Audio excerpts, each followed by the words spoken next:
recipe is going to be a Vichyssoise style soup. You need to have leeks and potatoes. To start with, I'm cutting tops of the leeks off. Now, these can go into a stock pot or in my freezer for when I want to make a bouillon. Then I'm going to peel back the outer layer just like you would for an onion. And again, that can go in for your stock if you're making a vegetable. This one was pretty much already removed. And let me see, this one, I can still peel that outer layer off. The next thing, I'm going to cut off the root end. I want to tell you something about leeks. They are very dirty. They're grown in sand. I'm slicing these in half in that fashion, and I'll cut them up, and then I will rinse them really, really well.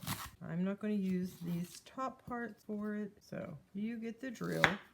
Cut them up, rinse them really, really well in cold water. Now, I've rinsed them off really well, and I measured them. I want about 2 cups for this recipe. It's not an exact recipe. And then I'm going to chop up some celery. To the leeks, I'm adding about 1 cup of celery, and I've sliced it very thin. Now, I want to simmer this and get it very, very soft. I'm putting in about 2 cups of water. I'll bring it to a boil, and then I'll cover it. For my potatoes, I want them sliced very small, and because these are thin-skinned potatoes, I'm not peeling them. I have cleaned them with a brush really well, and now I'm going to slice them and remove any parts that I'm not wanting in my soup. So now I'm going to make slices that are about 1/4 inch thick. Usually Vichyssoise is cold potato soup that is completely smooth. However, I want it to have a little bit of texture, so I am cutting my potatoes very, very small. Now I have a cutter here that will make them pretty uniform. The potatoes are not going to cook as long as the leeks will. So I'm just getting the potatoes ready, and then when the leeks are almost finished, that's when I'll start cooking the potato. And you can see I'm getting really perfectly little cubed potatoes. I have about 5 cups of small cubed potatoes, and I'm still waiting for the leeks to finish cooking. So the potatoes don't brown, I'm covering them with water, and that was about 3 cups of water. This time we're not going to salt them at all, because our soup base that we made in another time, our cashew cream soup base, will be what salts and flavors this. Now, this is what's happening with the leeks. They're cooking, but they need to cook at least 30 minutes because they are going to be pureed and made completely smooth. So the leeks and the celery are very, very tender,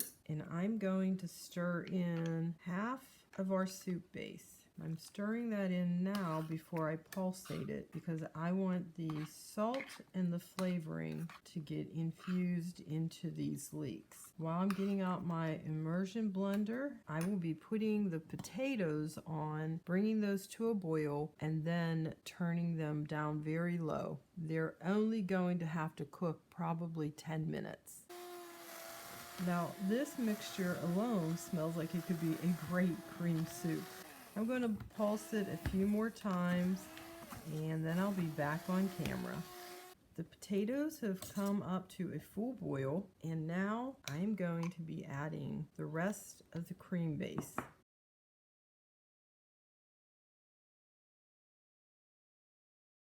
I don't know if you can hear, the potatoes aren't done. You can hear they're a little bit crunchy yet. So now I'm going to return this to the heat, cover it, and simmer it until the potatoes are just fork tender. I've tasted this one that's just the leeks and celery, and it's delicious. And actually the potato tastes pretty good just like that. Potatoes are fork tender, and now I'm going to add the 2 soups together, stirring the 2 together at this point. Now I'm going to taste it and see if it needs more seasoning. This, of course, would be an individual preference. I think I could use just a tiny bit more of the bouillon in it. Now you could use salt, but I'm using just a tad more of the bouillon. Now you can take a look at your soup. Is it the consistency that you would like? I actually would like mine a tiny bit thinner, and you could thin it with any type of plant-based milk. Coconut milk would be extremely creamy. Yeah, I still want it a tiny bit thinner. Again, use your own discretion on that. Now we're going to return it to the heat for, maybe let it simmer another 5 minutes for the two soups to combine. The soup has simmered another few minutes, combining the leek and celery mixture with the potato. I'm going to add some last minute seasoning. I have some white pepper, I have some smoked salt, and then I'm going to add a few bay leaves while it's chilling. I'm stirring that in. This is going to be my serving dish, putting it in the bowl that I'm going to serve it in and chill it in. And again, if you wanted your soup really creamy like a traditional Vichyssoise, you could just use a blender, or you could use an immersible blender. Before I serve it, I'm going to fish out the bay leaves, of course. I think that's about all the further I can get. I will put the remainder in another container. So for now, it's going into my fridge. While the rest of the soup is chilling, I wanted to let you know how it tastes warm. That soup is great hot, and then soon I'll let you know how it is cold. All right, here is our chilled soup, and I'm going to try to find those bay leaves. There's one. Of course, you can always find them when you're serving them, but I still wanted to stir up the soup because you can see it formed a little topping on it. There's number 2. I also want to stir in that bay leaf flavor. All right. That other one's still hiding. Oh wait, is that it? Nope. So let's just give it a little stir. And while we're serving it, if we come across that bay leaf, then we'll remove it. But stir it up nice. Smooth out the top. And now I'm going to sprinkle some smoked paprika to garnish the soup. And if I had had fresh chives, I would have also garnished with fresh chives. I just have dehydrated ones right now. So there's our beautiful summer soup. I wanted to give you a serving suggestion too. It would be nice to have a little festive plate, and this soup will taste really good with fresh fruit. And there's that bay leaf.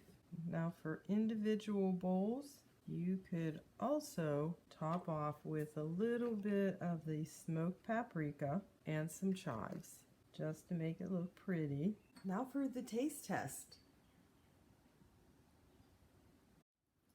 This is a really pleasant soup, and it tastes equally good cold as it did warm. Please give it a try, and we'll see you next week with another recipe, maybe another summer soup. God bless you and have a fabulous day.